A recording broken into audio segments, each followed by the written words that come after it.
ଚଳିତ ସପ୍ତାହରେ ରାଜ୍ୟରେ ବଢ଼ିବ ତାତି। 12 ଓ 13 ତାରିଖ ବେଳକୁ ପଶ୍ଚିମ ଓଡ଼ିଶାରେ ତାତି ଅଧିକ ବଢ଼ିବ।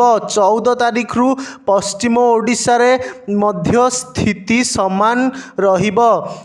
ଦକ୍ଷିଣ ଓଡ଼ିଶା ଓ ଏହାର ଆଖପାଖରେ ସୃଷ୍ଟି ହୋଇଥିବା ଘୂର୍ଣ୍ଣିବଳୟ ଦୁର୍ବଳ ହୋଇଛି। ତେଣୁ ସାରା ରାଜ୍ୟରେ ଦିନର ତାପମାତ୍ରା 4ରୁ 6 ଡିଗ୍ରୀ ବୃଦ୍ଧି ପାଇବା ନେଇ ସୂଚନା ଦେଇଛି ଆଞ୍ଚଳିକ ପାଣିପାଗ ବିଭାଗ।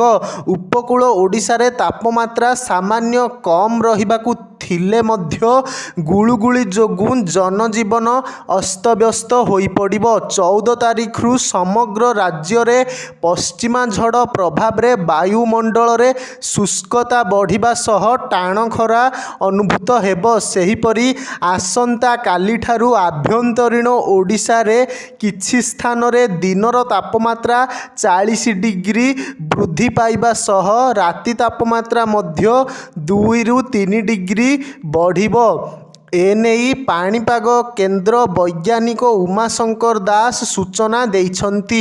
ଆଜିଠାରୁ ରାଜ୍ୟରେ ତାପମାତ୍ରା ବୃଦ୍ଧି ପାଇବା ସହ ଗୁଳୁଗୁଳି ଅନୁଭୂତ ହେବାକୁ ଥିବାବେଳେ ମାଲକାନଗିରି, କୋରାପୁଟ, ରାୟଗଡ଼ା, ଗଜପତି, ନବରଙ୍ଗପୁର, କଳାହାଣ୍ଡି, କନ୍ଧମାଳ ଆଦି ଜିଲ୍ଲାରେ ଘଡ଼ଘଡ଼ି ସହ ହାଲୁକାରୁ ମଧ୍ୟମ ଧରଣର ବର୍ଷା ହୋଇପାରେ।